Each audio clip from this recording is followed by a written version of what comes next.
Like, I'm not worried about the Mets missing the postseason. I'm annoyed that they lost a tight game to the Phillies, and we can break down why they lost that game and the annoying things about it.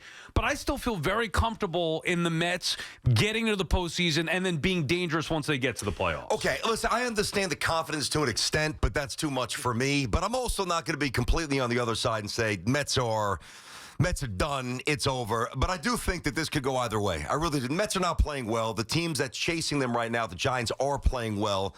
The math is still in their favor, but the recent snapshot, they have not, like, it's been a while, like, where they just haven't looked crisp, whether it's the National Series where they lost a couple, whether it's the Marlins Series where they lost 3. Like, the Mets have been a little iffy for a while here, but I got to tell you why I am worried in one regard, and it's not the conventional regard. I mean, obviously, the offense is not doing a whole lot now. Of course, without the young kids saving the pitching staff, I mean, the Mets would be in tatters right now. Then they would not be a playoff team. I got to tell you, I think something that's been hinted at a little bit this year, I've thrown a few lines in the water, but the more I watch this team in big spots and high-leverage situations, I'm worried about the manager.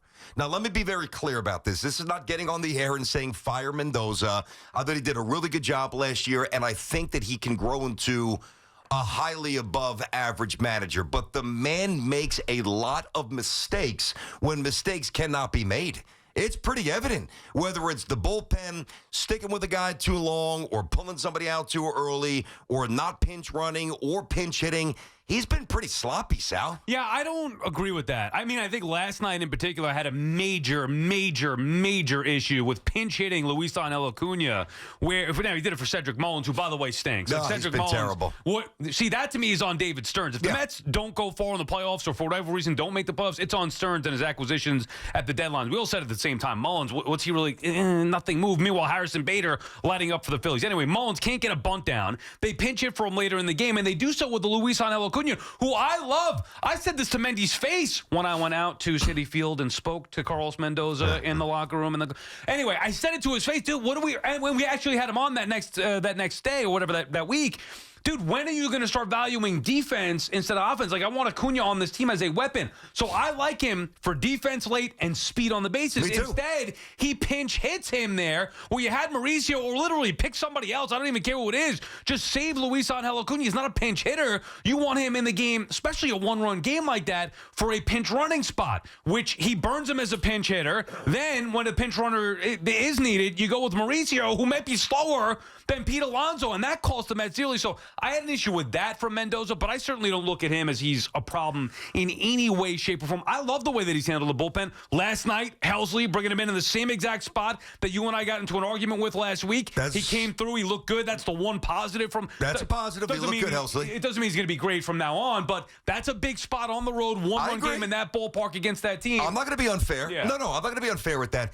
So last night to me was very confounding. And if it was the first time that this popped up, I'd say, okay, it just didn't work out. Maybe an odd strategy here. But I even go back to, I think that was August 8th here. And I remember talking about it on the air the next day because I've kind of hinted at this. It's never been like Mendoza's awful. That's an unfair, ridiculous, inaccurate take here. But I do wonder if he's enough of an asset to elevate, because there's instances to me where his decision-making's become a detriment. And it wasn't just last night, Sal. You go back to that August 8th game there when Marte, who's had leg issues, has been in and out of the order, is on second base, McNeil with a base hit up the middle, and he gets thrown out by a step out, game over. You had Tyrone Taylor was still healthy at that point, who's got a 95% sprint speed. Marte's about 22, 23.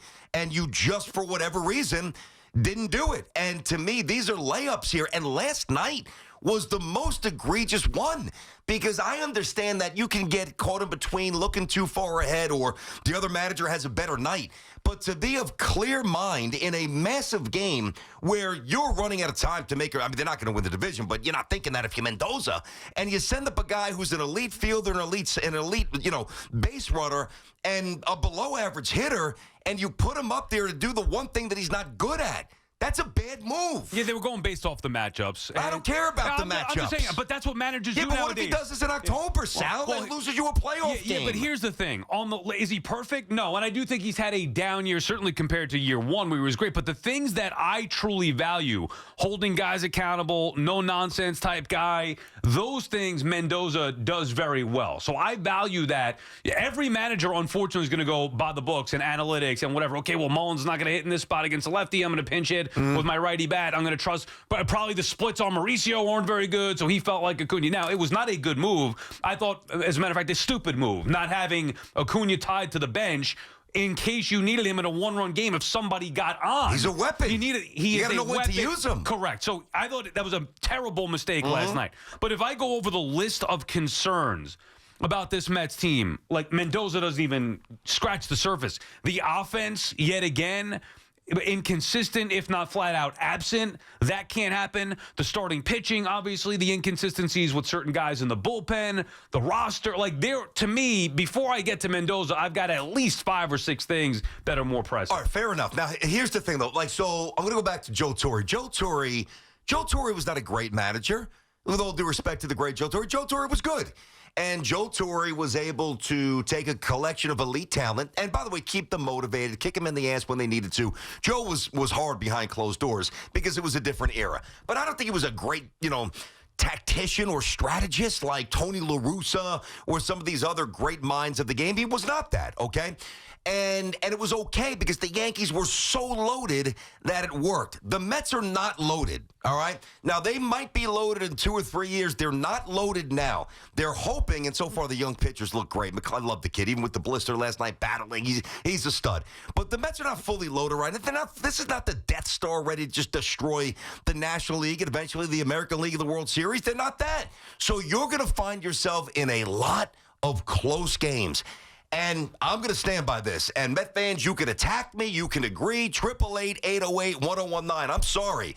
I watch every Met game like you guys do, and I see a manager who makes a lot of mistakes when you shouldn't make them. BT and Sal on the Fan. Our friends at Town Fair Tire remind you that at Town Fair Tire, you always get the guaranteed lowest price on name brand tires from Connecticut to Maine.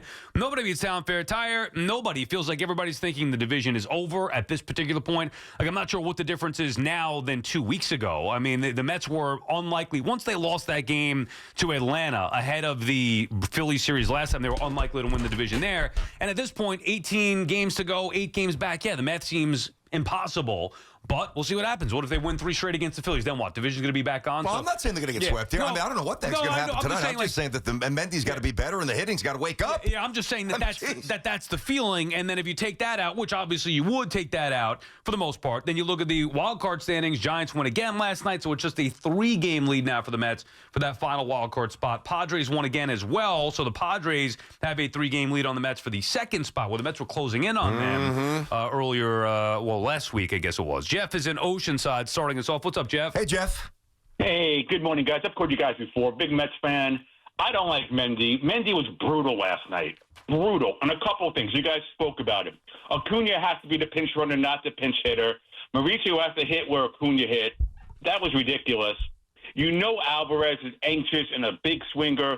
Tell him to go up there. Hey, take a strike. Give him the take sign. That's not on Mendy. That's on Alvarez. Is Alvarez a major leaguer or not? That is on Mendy. No, it's not. You're the manager. Jeff, that's not on the manager. It is. It's not on the manager. It's on the big league player who's Carlos Mendoza is going to tell Francisco Alvarez what to do there? No, come on. Jeff, it doesn't work like that. Because you have to take control of the situation.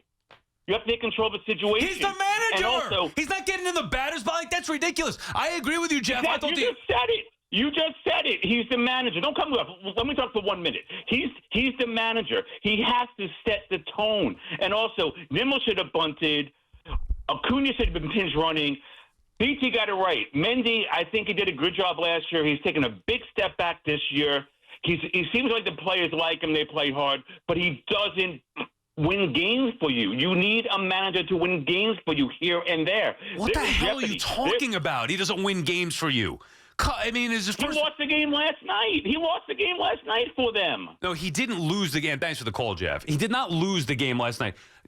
Jeff wants to get on Carlos Mendoza, and he's saying that he should have done something about Francisco Alvarez at bat. I mean, give me a break. The Alvarez at bat was one of the worst. That may have been the worst at bat in the major leagues all season. I mean, talk about being overmatched. Now, listen, Alvarez just got back, and both hands are jacked up. The pitcher he's going against is a stud. That curveball's nasty, but you will not see 3 straight swings where you basically missed by 1.5 feet. It was. Well, you know what he was doing. Non-competitive. You know what he's doing. He saw Duran blow away Jeff McNeil, and he's going up there saying, "Give me me your best fastball, and I'm going to turn this thing around. Yeah. But and he's pulling the string, and he's outside soft, and he was 3 times in a row. Yeah, and I'm going to defend Mendoza there. Now, you want to tell me, hey, listen, okay, and maybe Mendoza did in his own way. Hey, listen, zone in on this. Let's not be too loose and expand the zone first pitch here. But I don't think that managers, and unless you're down like 4, you should know when to take a pitch and when not to. So I think what Jeff said, even though I'm with his larger point that Mendoza's been very spotty this year, I don't think it's fair to get on Mendoza for not saying to take the first pitch from Alvarez's at bat. Yeah, there's a big difference. I think it's fair to criticize any manager, and in this case, Carlos Mendoza, about certain moves that he's made. You want to have concerns about him long term. I don't have to. Whatever, that's fine. That's debatable. What is not debatable is that you can't blame Carlos Mendoza or any manager for any particular player, especially one who's established in the big leagues. You want to say a rookie is in that spot? Then the argument should be, well, you shouldn't let the rookie hit in that spot. You can't blame Mendoza when Alvarez goes out there looking like he doesn't have a clue. No, I'm not. By the way, I know I want to make sure we get to. I want to get back to these calls, but I want to make sure that we get to the play with Mauricio with the read on the double by Vientos. That's a baseball discussion that I think a lot of people are missing. I want to do it now, but I do want to get to that. I think there's a lot of nuance there. I heard Zeal's explanation, which I don't agree with. We'll get to it later. Charlie's in Bethpage. What's up, Charlie? Hey, Charles. Hey, good morning, boys. The inconsistency. September's when they got to start playing baseball. I mean, I would like to take the division, but I just want to see clear baseball. Them hitting every night. I mean, a couple games we go 10, 11 runs we're scoring, and then we disappear for a week. I mean, it's just no consistency at the bat. Cedric Mullins, what did we give balls for? A bag of balls for him? Basically. I mean, that is not the same guy. That is not the same guy who came to Yankee Stadium a couple of years ago playing for Baltimore. This is a different guy out there. He might be finished.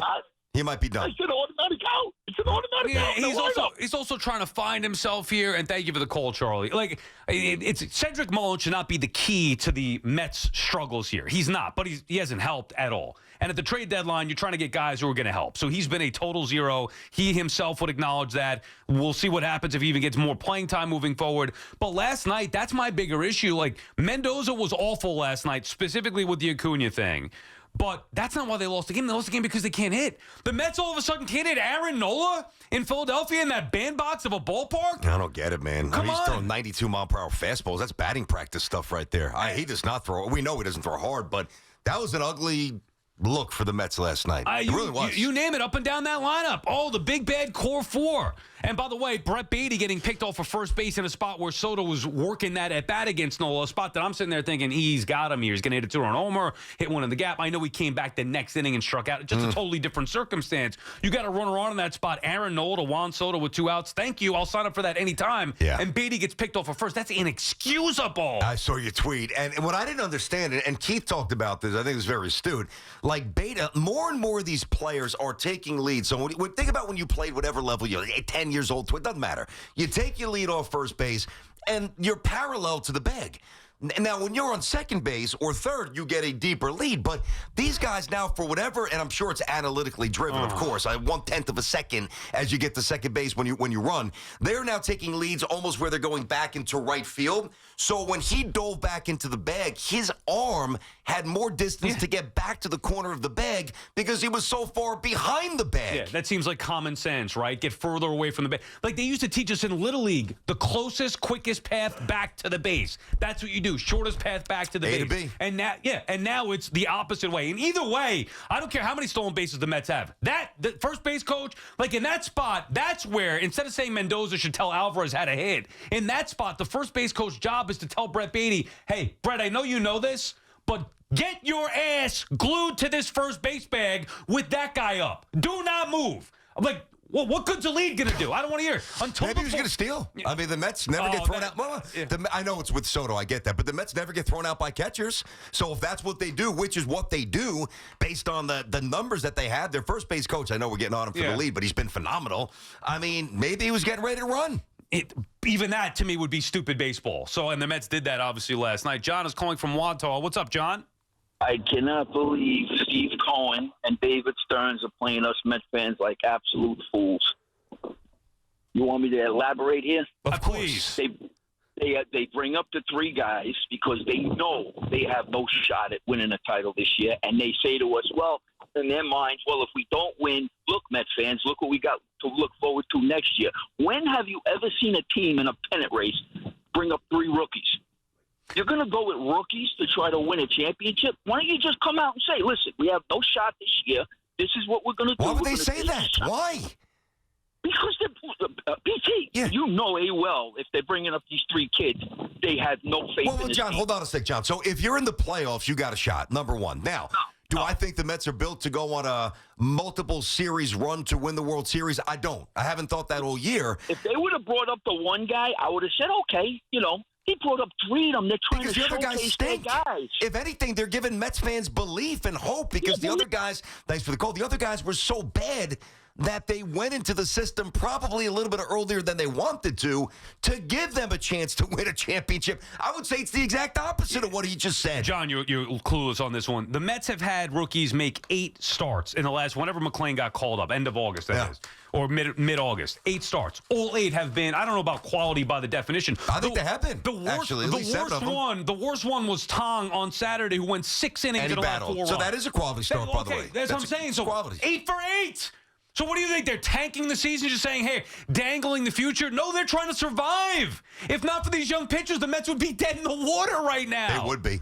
They know it. They're aware of the issues here. They also know they're up against it and that this might not be sustainable. Like, at some point, McClain, Tong, Sproat, like even the best guys. We saw Max Fried have a rough patch. Like, even the best guys are going to hit a rough patch here. McClain hasn't happened through 5 starts. Tong been okay through 2. And Sproat's been 1 star. Like, they can't continue at this pace, I wouldn't think.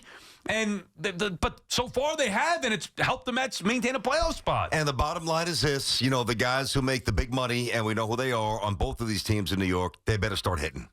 They better start hitting again. I mean, the Mets' bats are just way too quiet. Well, that's why it's just inconsistent. I'm okay with the bullpen for the Mets, and it's going to get better in the playoffs because you don't need 6. The Mets have 6 starters. Like, they can't come up with one good one there, but they're going with a 6-man rotation. That does not make any sense to me. And McGill's out. You saw that. I did see that. Again. Yeah, well, that's how you know how bad it is that me, who can't stand Tyler McGill, begging for McGill to come back because the guys here aren't cutting it. So they need somebody else. They need another arm, but he's not coming back. Point is, in the postseason, assuming that they get there, that gets shortened. So that should also eliminate one of the weaknesses. The offense, though, that's a problem to me because against good pitching, they got overmatched on Sunday. Green with the Reds was blowing them away. And then again last night, Nola on his game. The Mets get shut down. That can't happen here when they're trying to get a playoff spot. 888-808-1019. More your calls when we come